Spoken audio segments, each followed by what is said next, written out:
Did you have a good Thanksgiving? I did. Good. Yeah. I've had a song stuck in my head, but I don't know what movie it's from.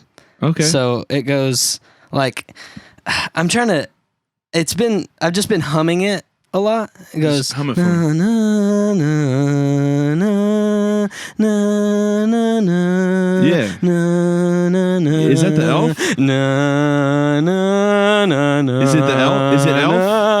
Na, Is it with na, Will Ferrell? na, Is na, the Christmas movie na, The Elf? Na, na, na, na, na, na, na, na, na.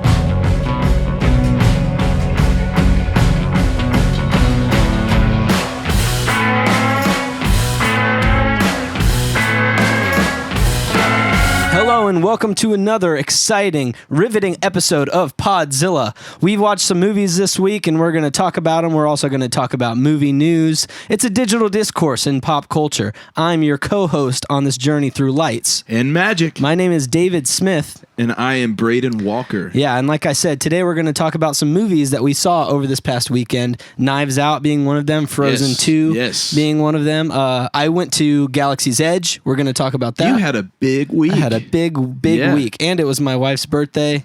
It was a big week, and Thanksgiving happened. Yeah, all those things happened. It was a long week for me. Yeah, but we're going to talk about it. Luckily, it was full of pop culture. And that's all. That's all that I can ask for. So, before we get into some news, because I've been to Galaxy's Edge, what did you think of Galaxy's Edge? Have you been to the one at Disney World? No, I haven't. I was supposed to go a couple weeks ago, but some plans fell through. Right. So I've been to the one in California, and I'm about to go back in about 2 weeks. Yeah. So I would like to know how you think it was. It was awesome. It was amazing. It was really packed when we went, like really, really packed. Oh yeah, I bet.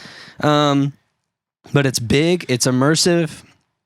There's some really interesting things that I noticed in all of the Disney parks. Like no matter where you go, there's always music playing, like theme music. Okay. Like you go to Toy Story Land and there's like Toy Story music playing. Yeah. There's always music playing everywhere you go. Whether at this time of year, there's a lot of Christmas music playing. But Galaxy's Edge, no music. Yeah. It's all just machine sounds. Yeah. And like it sounds like spaceships taking off, like things being built. Like there's no Star Wars music. Right. Which is very interesting. It's less of see this Star Wars theme park rather than come be in Star Wars. Yeah. It's very much like come be like, it just feels like you're on the planet. Yeah. Like it feels like you're in a normal town or something. It's absolutely. Very cool. There's so much to look at in Galaxy's Edge.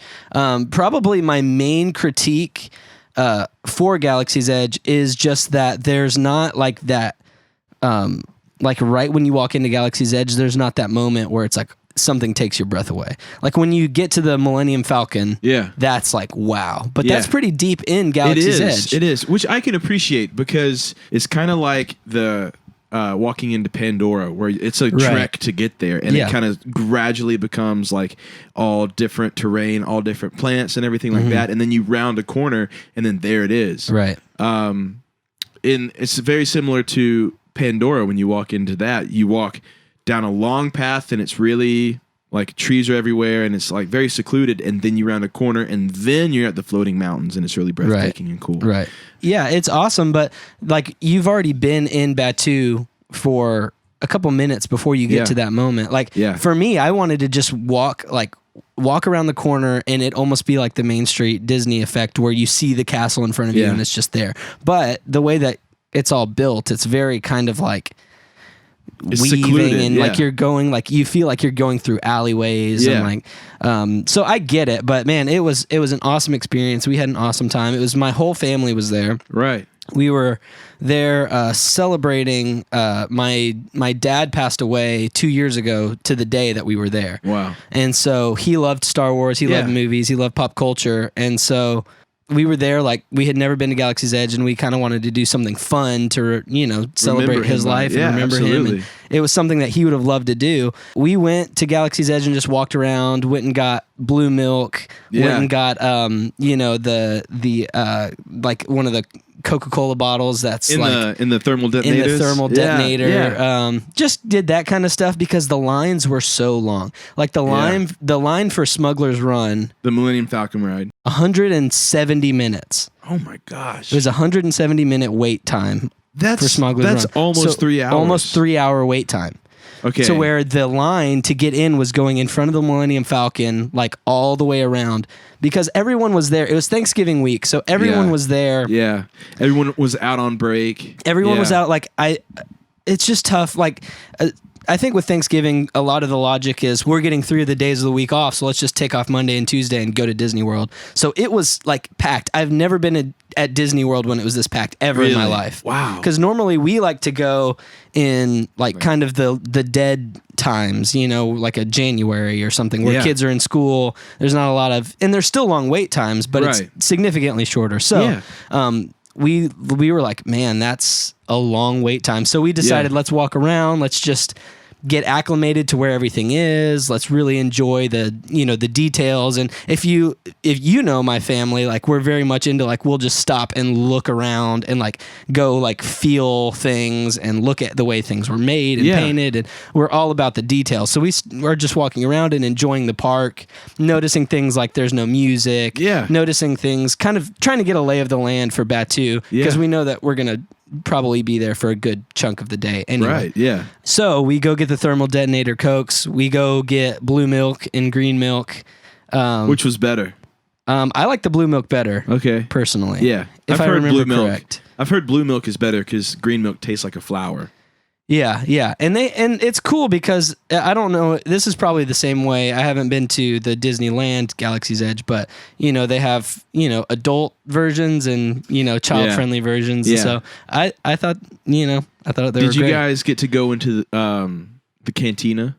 We didn't because there was a huge line. There was a huge line. I would definitely recommend going out to California and hanging out with Michael or Greg or Taylor from the Race Around show, because they go so much that they have hookups. Yeah. So when Sydney and I went out there, they literally walked up to a cast member they knew and they took us into the canteen. That's awesome. Bypassed the line. Yeah, we didn't have that hookup, but something cool did happen. So we got the blue milk and we kind of rounded this corner and we're getting the baby situated because Johnny has a little baby boy who is in a stroller. So they're getting the baby situated and stuff. And I look over at this door, just this random door that's kind of just a random wall. Like people are just walking by and we're kind of standing up against this wall. So I look at this door and I start kind of looking at the buttons on the walls and stuff. And I'm pressing the buttons and just seeing, just out of curiosity. I start to pull on the door and it starts moving. And so I like stop and turn to Heather and I'm like, cause there's no one around. Like this isn't a ride. So I like pull on the door a little bit and it starts sliding open. And so I'm like, okay, what is this? Okay. Right? So I slide the door and then, they're like, don't do that, whatever. Like, we don't know what's in there. Your family is? It doesn't say don't open it. Right. And it doesn't say don't say anywhere, don't touch this door. Yeah. So I slide it open. It's a little anticlimactic, but I slide the door open. It's just a big room that I'm assuming they're going to turn into something later on. Yeah.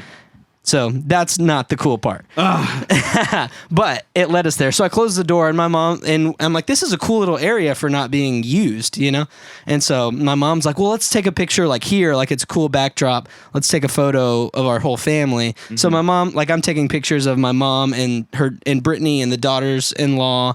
And then a worker comes up. Yeah. I believe her name was Tammy. And she comes up and she's like, oh, do you want me to take a picture of your whole family? So we're like, sure. So we all get in front of the wall and we take the picture. And Tammy is like, okay, I took a couple of them. She comes up. She's like, so what are y'all celebrating something? Right. So we tell her we're here celebrating our father who passed away 2 years ago. He loved Star Wars, all the stuff. She's like, well, you should definitely come back. She was telling us about another event that was happening at Batuu and Galaxy's Edge, like in January. So we're like, oh yeah, that sounds awesome. And she's like, have you gotten to ride Smuggler's Run yet? And we're like, no, we're probably about to go get in the line because we really want to ride that. Yeah. And she kind of like looks around and she's like, let me see if I can make some magic happen. No way. So she's like, follow me. So we all start following her and we're looking at each other like, what is happening? Yeah. And this happened a lot on this trip. Like, this is definitely, I'm just going to go ahead and say it. This is definitely a God thing. Like, this is definitely, it felt like very immaculate. Yeah. So she's like, follow me, follow me. So we walk up. She takes us past the line to the Fast Pass line. She goes up to the girl who's working the Fast Pass line and like says something in her ear. And then she comes back and she's like, okay, so here's what we're going to do. 6 of you are going to go on the ride. There's 7 of us. 6 of you are going to go on the ride, Fast Pass. And then once the 6 of you get done, come back out. Whoever stays with the baby gets to go with 5 more. So this is Disney, man. I'm all about thank you, Tammy, Disney. This is awesome. So we get on and I'm crying. Right. Like I'm crying because it's already a special day because we're missing our dad. 2, like this is something he would have loved. Yeah. 3, like this doesn't happen at Disney World. Does not happen. And so if it was only 6 of us, anyway. So me, Johnny, Heather, Rachel, Brittany, and Seth. There's 6 of us. Yeah. We get on Smuggler's Run. We go up, get on the Millennium Falcon, barely any wait time, ride it one time, come off. Rachel and my mom switch with the baby. We walk back on again. So we rode Smuggler's Run twice in 45 minutes. That's insane.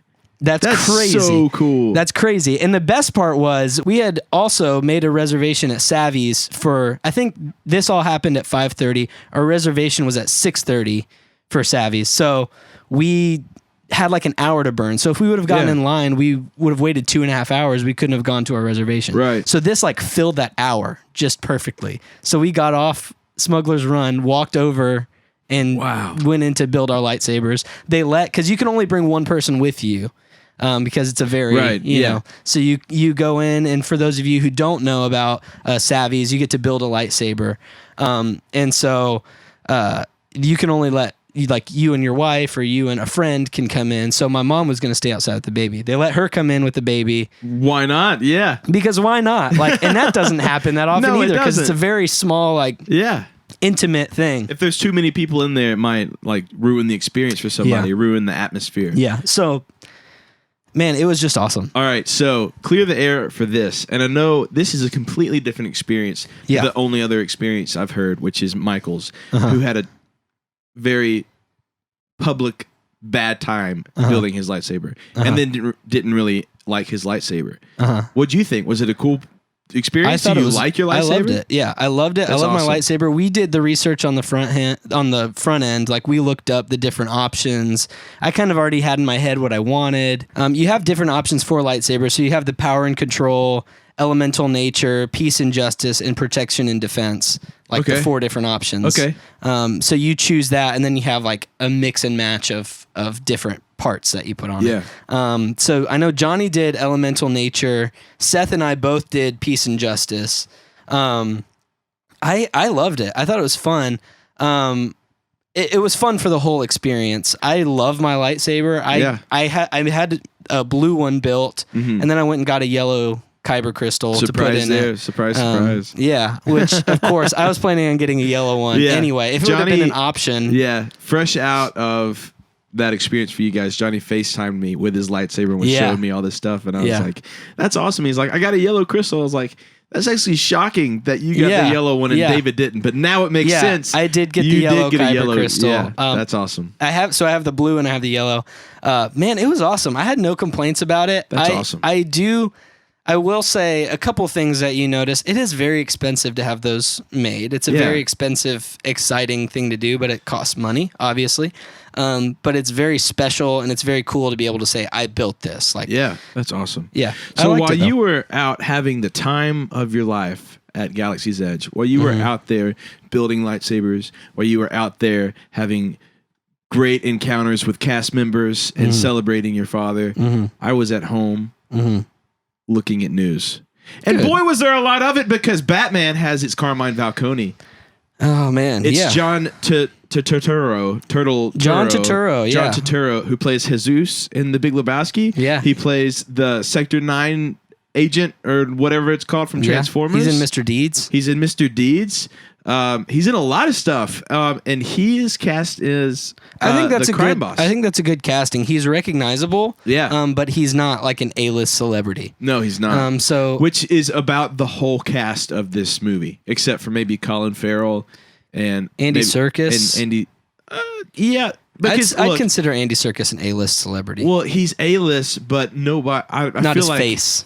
Not his face. Yeah. That's the thing. Yeah. Maybe his name, but not his face for sure. Sure. I think that this whole cast is just getting crazy. It's getting away from us. So it is. It truly, truly is. So I really liked this casting because he kind of gives off that vibe in a lot of movies that he plays. Yeah. Like kind of a shady vibe. Yeah. And now he can't give off a shady vibe. In this movie, he's got to be just straight up shady. Right. But I'm super excited about this. And so what do you think?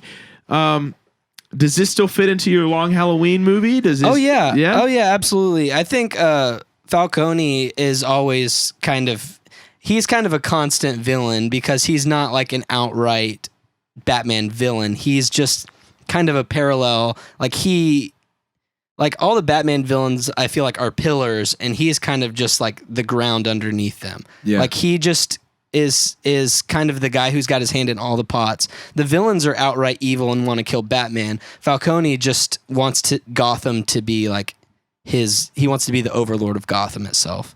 Yeah. Whereas, a lot of the villains just want to watch the world burn or have a very specific vendetta. Falcone only cares about money and greed and power within Gotham City, not within the world.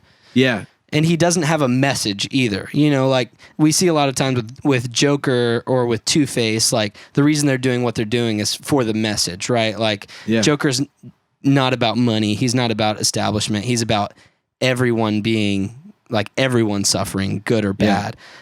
Same with Two-Face, but someone like Falcone doesn't care if you're good or bad. Like it doesn't matter to him. He just cares about his business, himself, and himself excelling at the expense of others. I think that's a cool casting choice. I don't think that they're going to lay into him a lot at all. Probably not. At this point, there's so many people. How can you lay into? They won't have time. Yeah. And so this brings us into another bit of news that I saw while you were partying it up, and I was just sitting at home.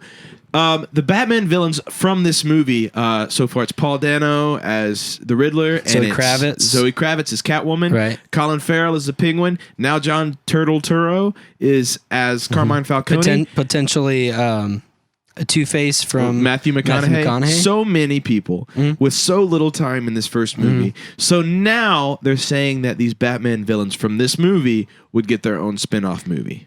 So my thoughts on that is, why? The answer to the why is because of the success of Joker. Absolutely. And because of the now what looks like very good potential success of James Gunn's Suicide Squad. Yeah. With him in the driver's seat, with him in the director's seat, and the news that just came out this past week about Suicide Squad being rated R. Yeah. Along with movies like Joker. I think that there's a market for that, but I think that if the market becomes oversaturated with it, that people are going to lose interest really quickly. So this is, I think, a fatal DC mistake what DC have been doing, because Marvel took its time, set up its thing, blah, blah, blah. We all know what Marvel did. And then DC jumped in and tried to do it real fast and half-heartedly. Yeah. And then they're like, all right, just kidding, we're going to restart. Then they restart, and Joker comes out, makes $1 billion. Yeah, it looks like now they're just like, all right, that worked, so let's just do that thing. Yeah, they're understanding certain aspects of it, but they're excusing a lot of aspects of it with the R rating. Like, they understood that nobody wanted them to try to make an Avengers film. Like, when they made Justice League, they threw in weird like humor parts that you could tell they were trying to copy paste an Avengers formula. What they've learned now is that people like the dark DC movies. People like the gritty R-rated drama movies. But at this point, it's what DC is. Right. However, the reason James Gunn's Suicide Squad is going to be successful is because he's going to follow the Guardians formula And it's going to be fun and it's going to be funny, but at the end of the day, I feel like that's not what we as DC fans want. Like, Right. I think it'll be a good, fun movie and it'll be better than the first Suicide Squad. Yeah. But it shouldn't dictate the direction of the DC Right. cinematic universe. I agree. And speaking of the DC cinematic universe, it's going all over the place. There's been It's so a much. mess. Yeah, there's been so much news about it this week that's stretching it in so many different directions. Yeah. Like, the Green Lantern Corps is going to be a TV show. We don't know what it's going to be on. Right now, HBO has the rights to DC with their Watchmen show, which has gotten very good. I'm sure you're a little behind because you went out of town and all this other stuff. But let me tell you, it is, at this point, I'm a fan. I'm a fan of the show. Yeah. So the Green Lantern Corps show, we don't know what it's going to come out on. If it comes out on the CW, it obviously doesn't even matter.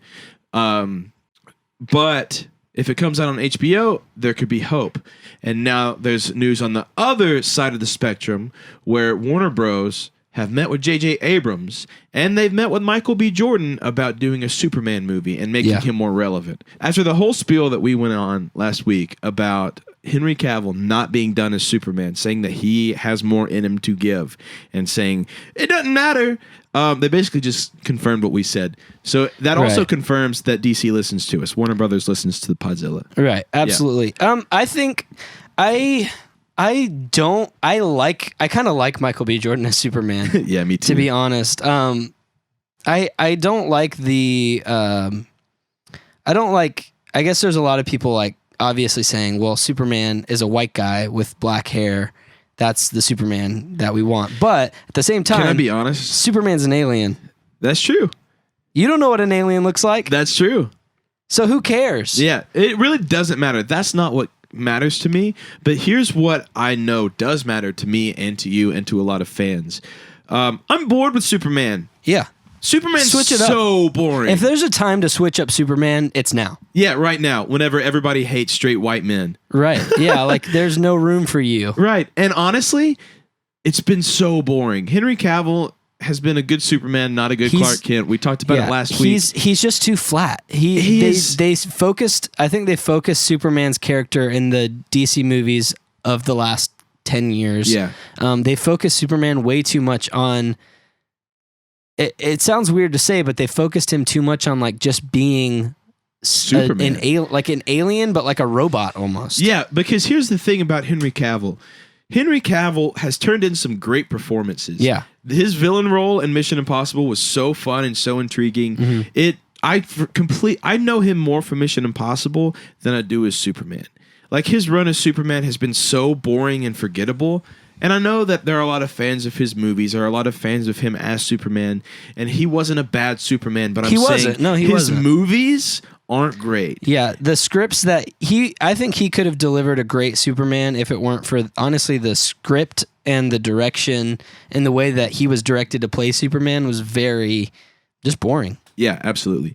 So we've talked about Superman, and we're on board with Michael B. Jordan. Yeah, I think the success of Michael B. Jordan being Superman, is if he taps into the heart of what Superman represents. Right. That's hope. That's just kind of like this patriotism, which Superman in recent years is no longer a citizen of America. He renounced his citizenship to America, said, I'm a citizen of the earth. I protect everyone. Superman, obviously not Clark Kent, but so I like that. I like the idea of someone like Michael B. Jordan. I think he's got a good physique for it. Absolutely. I think he could play the human aspect of an alien trying to be a human. Yeah. And he's also charming enough to make it something his own and something new and something fresh. Yeah. And he's young. Yeah. He can do it. I do like Michael B. Jordan a lot. All right, so let's talk about the director, J.J. Abrams, because he's been swooping in on all these. J.J.'s been saving a lot of franchises. Star Trek,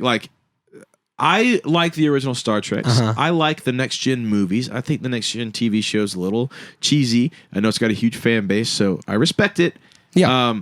But it absolutely 100% was saved by J.J. Abrams. He breathed fresh life into it, and now it's kind of dwindled out, and I was wondering where it went. Yeah. But then he jumped to Star Wars, and he breathed fresh life into it, and now he's doing it again with The Rise of Skywalker. Right. Because public he's fixing a lot of loose ends. Absolutely. And I've said it before and I'll say it again. J.J. Abrams, what he did with The Force Awakens is he lobbed the ball up and set it up for whoever was going to come behind him to just hit a home run. And instead, they let the ball fall, put it on a softball tee, and bunted it. Right. You know, like it got a little bit further along, but it wasn't the home run that Empire, sequel should have been. Yeah. Each time you say that analogy, you say it in a little bit better of a way. Each time it's a little different and a little bit better. Yeah. We've said our thoughts about The Last Jedi a lot. We both like it, but we both don't love it. Anyways, I think that at this point, J.J. Abrams can work well with a studio, but he can also work well with a studio with still getting the approval of fans. Mm-hmm. So what is his role in Superman going to be? Right now, we don't know. All we know is that he met with Warner Brothers about which him and his son actually wrote a Spider-Man comic that's still being released now. So they wrote it together, and it's being illustrated by a very renowned comic book artist. So they obviously know the fan base that they work in. Right. And that might be why. I mean, that story, honestly, might be what catapulted JJ into a position with Superman.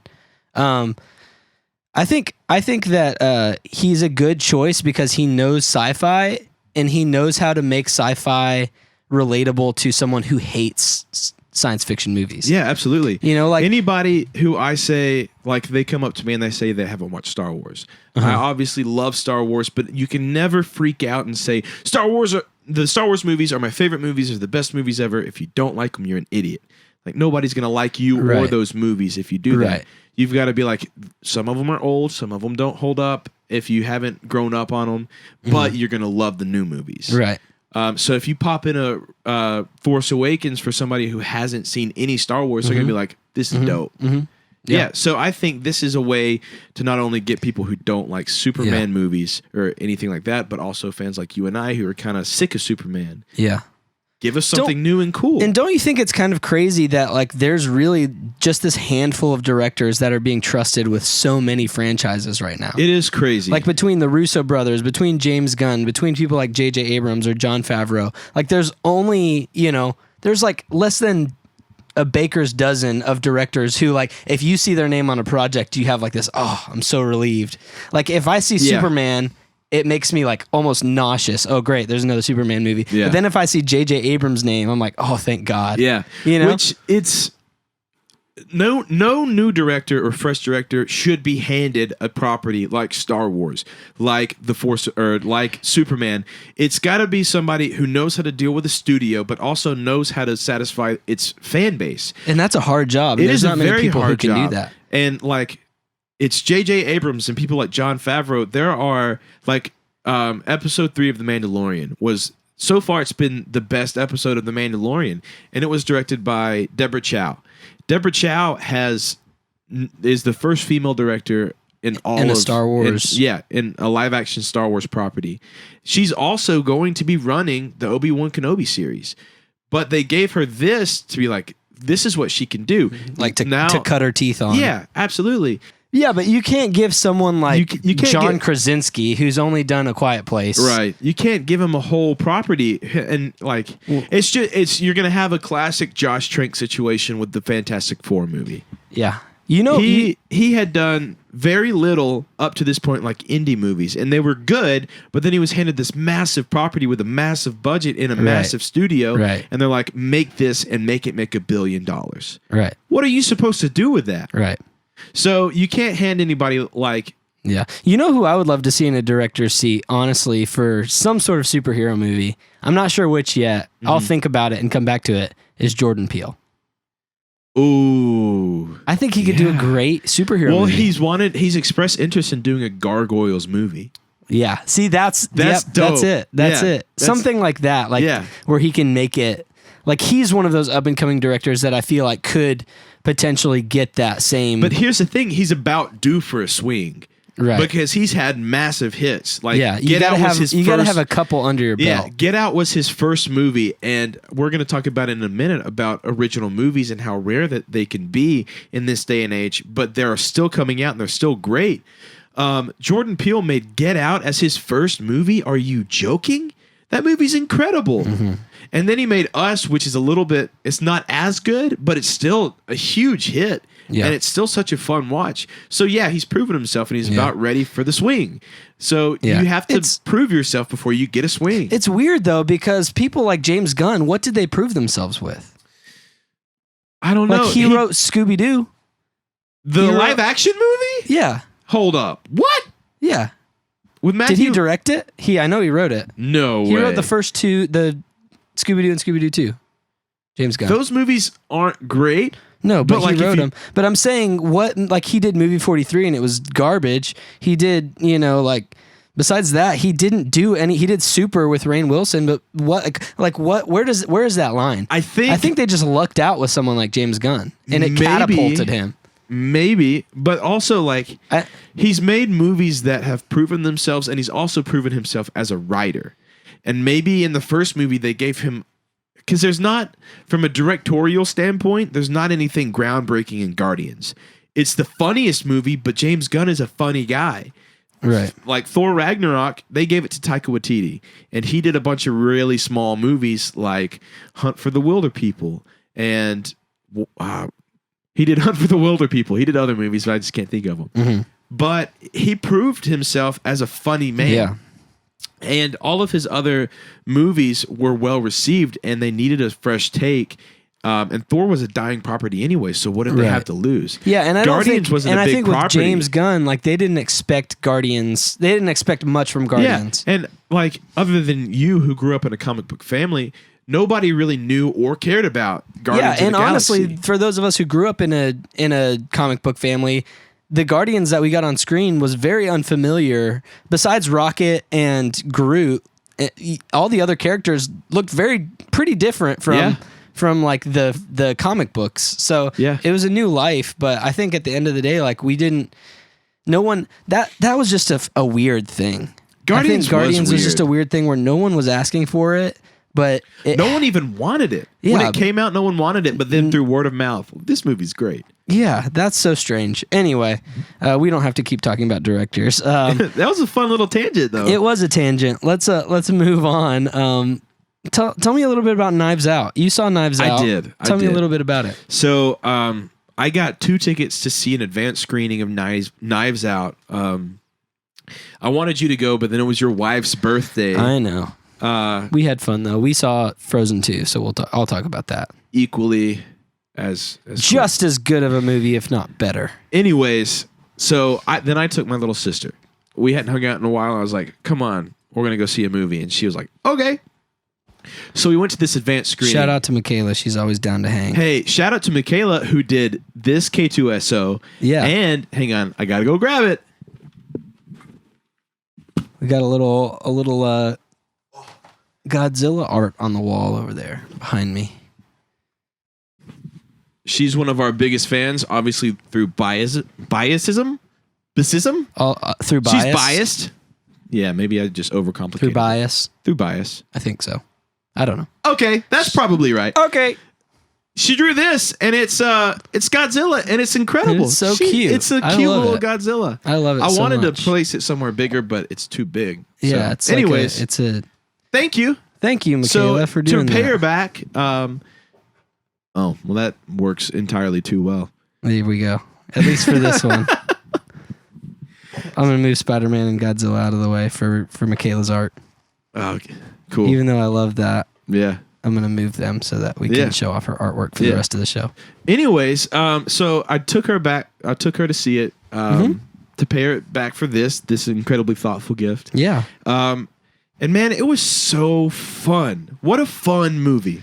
Was it surprising how much you liked it, you think? Or was it just about where you thought it would land on that scale? It was about because when a original movie like Knives Out comes out, I just get excited for it, like Nice Guys and anything original, because I'm a sucker for original movies. Yeah, it's not something that's Knives Out to me is an old idea that's has an original like flair to it.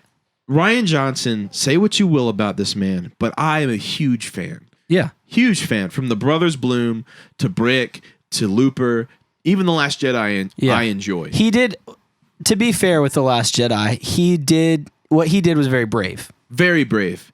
But this movie was exactly what I thought it was going to be. Mm-hmm. It was fresh. Mm-hmm. It was fun. Mm-hmm. I was never bored in it. And like one thing that shocked me about it is how funny it was. Yeah. This is a hilarious movie. I say after Thanksgiving, check it out. Just grab your whole family and take them. Yeah. It is such a fun movie. I'm not going to spoil it at all because I genuinely want people to go see it and support what he made. Yeah, it's stacked with heavy hitters. It is. So let's Daniel talk about Craig, it. Chris Evans, Jamie Lee Curtis, Michael Shannon, like just to name a few. Yeah, that's a great lineup. Just absolutely. Those 4. Yeah, that's enough reason to go see it. Absolutely. So I'm not going to spoil who like the standout star is in it. I want to, but I want you to be Jamie Lee Curtis, isn't it? No. I was kidding. I didn't think it was. I want you to be as surprised and as genuinely intrigued as I was. Mm-hmm. So all I'm going to say about this movie is it was fresh. I did wind up calling it about halfway through the movie. I leaned over to my sister because I said, if you have a guess, let me know. Because to me, this movie was like a game. It's like Clue. Yeah, like you want to know who done it. So I told her before the movie, I was like, normally I'm like, don't talk to me in the movie. If you open your snack, open it before. Yeah, or during the loud part. Yeah, and I was like, if you have a theory, if you have something, if you have a guess, let me know. And she didn't have a guess, but then I told her mine, and it wound up to be right. Mm. I don't know if that makes the movie predictable. Well, you predicted it. Yeah, because the thing is, I'm not super smart. I've never gotten an episode of Scooby-Doo right, but I called this movie. Yeah. But also, it doesn't really matter because it's not like it's not like a movie that it starts off with a murder or a suicide, and you don't know whether or not it's a murder, and then a detective comes and then he solves the mystery. There's been a death. It's a ruled suicide, and you don't know if it's a murder or not. And then about a quarter of the way through, it shows you what happens. It doesn't give you all the details, but it shows you pretty much exactly what happens. And then for the rest of the movie, you're just on a ride to see how it unfolds. Yeah. So but it never gives up the mystery aspect to it because there's still pieces of the puzzle that are missing throughout the movie. Yeah. And then all at the end, they just so it's just a fun journey, is what you're saying. And if I put knockout performances. Yeah.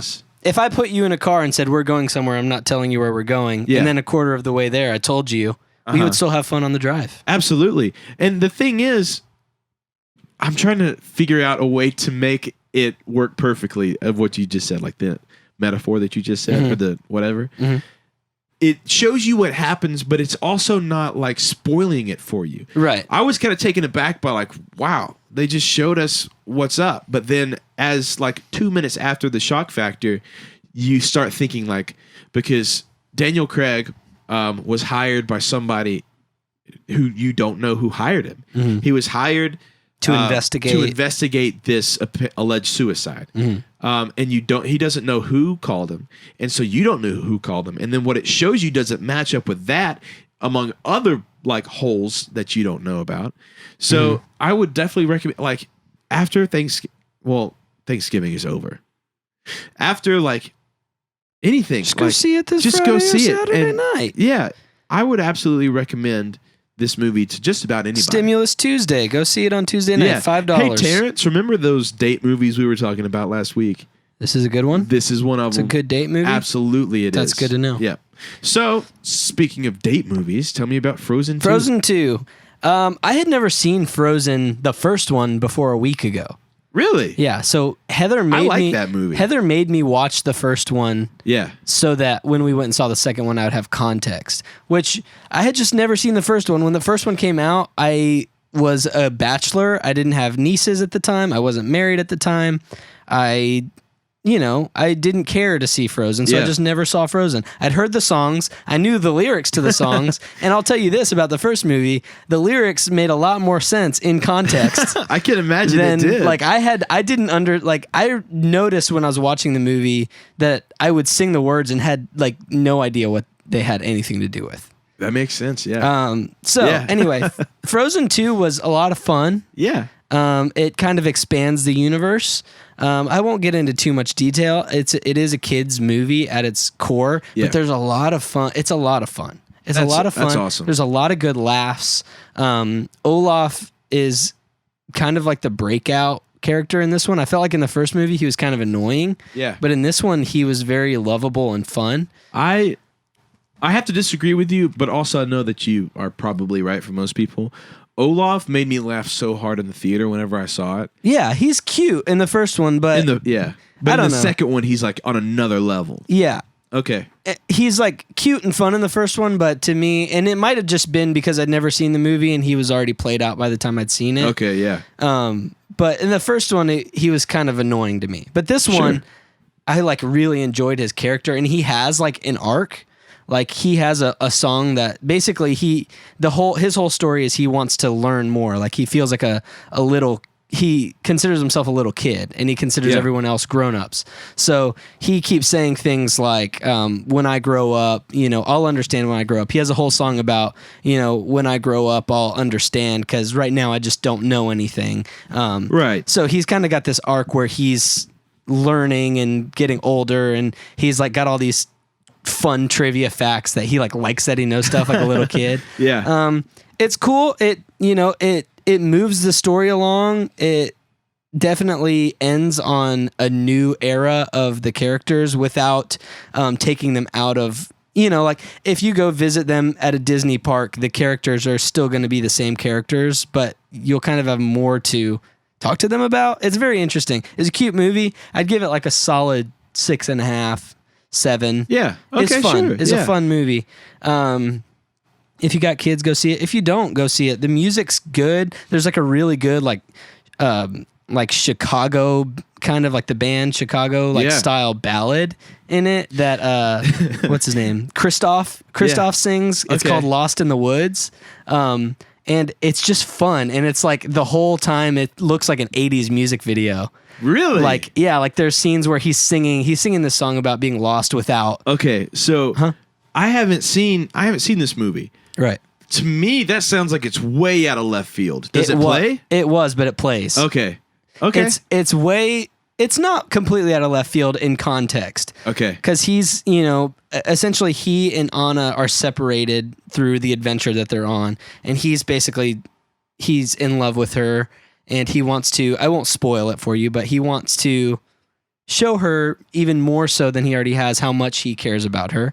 And he's just not like getting the opportunity to share his true feelings for her. Okay. So they get separated in this adventure, and he's basically busts out into an 80s song. Yeah, he's talking to his donkey, his reindeer. Oh yeah, my bad. Sven, about how much he loves her and how he's lost without her. So he has this whole song called "Lost in the Woods," where he's sitting in the woods and he's singing with all these reindeer, and it like has like a shot of him, like a close up of him, and then his head fades in like next to it, like those 80s song, like those 80s music videos. And then there's a part where he's singing, and it's like the moose heads are around him, like Queen, like where like they the do Queen like album cover, or like, the Bohemian Rhapsody, like Bohemian Rhapsody, So it's fun. Like I think that was my favorite song of the whole movie. Well, I'm excited to see it. I'll say all in all, I liked this story better, but the songs weren't as good.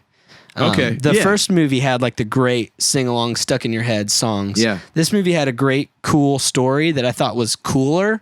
No pun intended. I thought it was a lot cooler. Madman. I know. Jackie Smith is gonna love this part. I know. It was a lot cooler of a story, a lot more fun. There was a lot more. It felt like adventure and like more to lose. Kind of. Yeah. But Ups it was the fun. stakes, It makes upped the the world bigger. stakes, made the world bigger. It gives a lot of context for where Elsa's powers came from, their parents, what happened to their parents, and so on and Are they so Tarzan's forth. parents? No, I don't think so. No, definitely not. Okay. I'm gonna bunk that. That's not. I've got a fun story about a Chicago style thing. I was in a band whenever I was in like 9th grade. It was me and just 2 other people.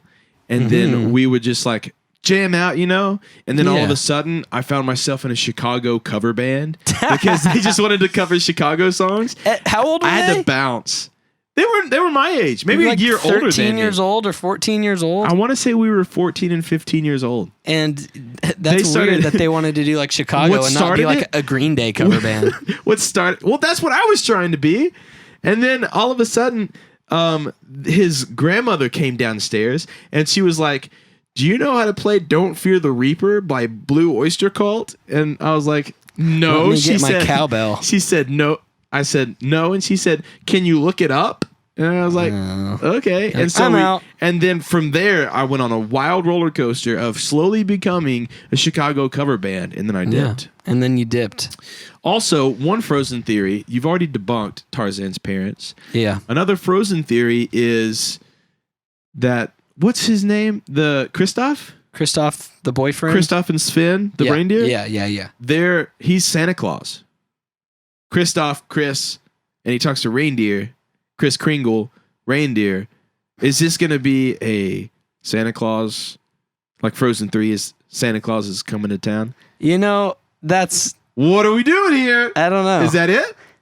That's pretty cool. They don't lean into that at all in this movie. But, okay, but that's a fun idea. There's no like foreshadowing. No, the reindeer don't fly. He doesn't do a cartwheel and then he gets up and he's got a big white snow beard. No, not that I remember, but I wasn't watching for it, so maybe I'm gonna go see it and watch it. Yeah, I like that theory more than the Tarzan theory. The Tarzan theory doesn't compute timeline wise. I get you. And plus, it's just no. It's not settle down. It's not their brother. Stop it. What is wrong with you? Maybe they're in the same universe, but they're not brother and sister. So shut it. He's 2D animated. They're 3D animated. Yeah, but I'm pretty sure. Like, what year does Tarzan take place? It's got to be in the 1800s. Yeah, but Frozen takes place like early 1800s. I feel like. Tarzan takes place turn of the century, like later on. There's typewriters when Tarzan's a man. Like there's nothing like that in Frozen. It's still kind of medieval. Look, everybody, chill out. Chill out. Tarzan is not. Chill out. Tarzan's an only child. Do you think Tarzan lets it go? He holds on to it. Dies with a grudge. You think just because someone's parents die that everyone whose parents are dead are brother and sister now? Is that what you think? Is that what you think? How thick do you have to be? Get out. Get out. You didn't have to insult their weight. Get out. How thick does your skull have to be? Oh, skull. Come back in. Come back in for the end of the show. Come back in. You can come back in. I'm sorry. They're not brother and sister. Stop saying that. It's not cool. It's not a cool theory. It's a lazy theory. Listen, we're getting worked up again, and you should get back out. You think Tarzan is their brother? What is wrong with you? Tarzan has dreadlocks. I'm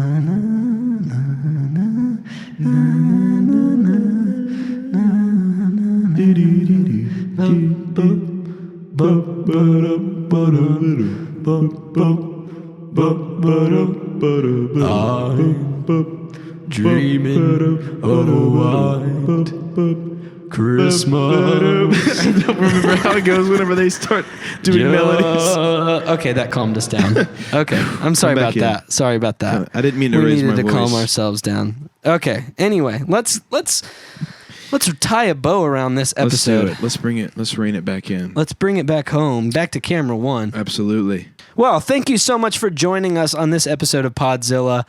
We hope you enjoyed. If you're a Star Wars fan, the Galaxy's Edge talk. If you're a MCU fan, the Director talk. If you're a Batman fan, the Batman talk. If you're a Rian Johnson fan, the Knives Out talk. If you're a Disney fan, the Frozen talk. I didn't even talk about the fact that I went to Magic Kingdom. What? Also, wow. I know there was a lot of cool stuff at Magic Kingdom. Wow. I also didn't talk about Andy's Backyard, the new Toy Story area at Hollywood Studios. We also didn't talk about the Proud Family coming back to Disney Plus in 2020 with all new episodes. Why? That's about it. That's the whole topic. That's cool, I guess. That's cool. That's the whole topic. Yeah. We also didn't talk about one last thing. Okay. Kim Possible, you didn't know that Christy Carlson Romano was the voice of... Back to my camera. Back to my glam cam. No, I didn't know this. Did you know that Ron is Boy Meets World's older brother? That's the thing. I never watched Boy Meets World. Yeah, but still. Will Friedle. No, I did not know that. Why didn't you watch Boy Meets World? Oh man, I was watching other things. I think I was too young, maybe. Oh, that's where our age gap shows. Yeah, Boy the thing Meets is, World. I try to put up a front a lot about like my age difference between a lot of my friends. I'm like, yeah, Boy Meets World was cool. I hung out with a crowd in high school, and a girl had a Boy Meets World tattoo, the do good thing. In high school? Yeah. Well, she had already graduated. Sounds like a rebel. She had a do good tattoo, and I think that's the Boy Meets World thing. And she was talking about, I was like, yeah, man, Boy Meets World is dope. And I'm like, I've never seen a single episode, so please don't do any trivia. You can watch it now on Disney Plus. I can, but I'm super busy with Even Stevens, and I was like, why hasn't Ren Stevens isn't great in it, but it's also a Disney Channel show. Mm-hmm. She gets outshined like crazy by Shia LaBeouf. Absolutely. Because that's the thing about Even Stevens. He's such a kid, but also he's so good. Yeah, he's the star of the show in every episode. But absolutely. But Ren Stevens isn't terrible. So I was like, what else has Ren Stevens been in? And the number one thing on her IMDb page is the live action Kim Possible. She plays somebody else in the live action Kim Possible. Yeah. Like, she plays like a movie star or something. Yeah. I was like, okay, so she's in that. So her career took off for sure. Yeah. And so then I kept scrolling and I was like, oh, she was in Kim Possible. I was like, oh, she was Kim. She was Kim Possible? Yeah. It's pretty cool. Good for her. I'm sure she's just chilling. She has a YouTube channel now where she cooks foods from Disney Channel shows and movies with the actor, like with other actors. So she does, like they cook a food from Phil of the Future with the actor who played Phil. And then they cook the Naco, which is what they eat on Kim Possible, and she's with the guy who does Ron's voice. Okay. Do they ever cook anything from Eddie's $1 Million Cook-Off? I don't know. Do they ever crack an egg with one hand? Maybe. Cool. That movie, I practiced that after watching me too. Movie. Thank you for joining us on Podzilla. We're going off on a tangent that we can do after we stop rolling. Yeah. Thank you for joining us on this episode of Podzilla. We hope you enjoyed it. If you'd like to follow us on Instagram, follow us at pod.zilla. You can keep up with our hijinks there.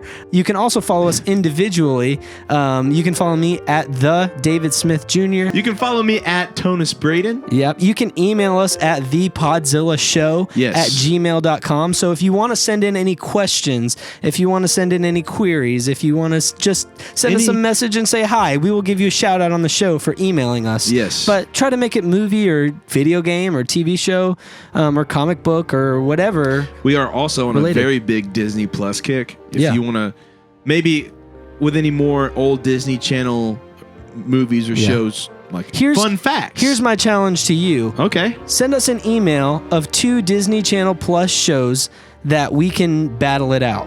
Which one's better? Oh, I like that so much. So much. I love that so much. Thank you guys so much for listening to this whole tangent of an episode. It was a lot of fun. We hope you had just as much fun. If you did, be sure to tell us in the comments. Be sure to leave us a review, like, subscribe, follow, do whatever you do on your streaming service that you're currently listening or watching us on. We appreciate you individually so much. Yeah. And if you ever need somebody to talk to, we're only a click away. That's right. So. And remember, I hate snakes, Jock. I hate them. Jock!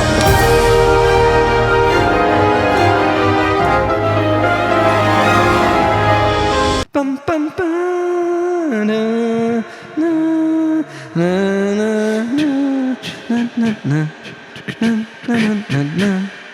na, na,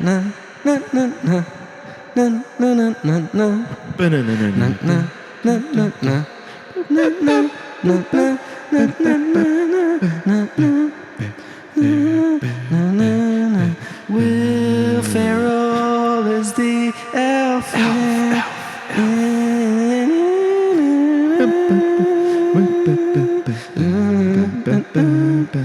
Dun, dun, dun, dun.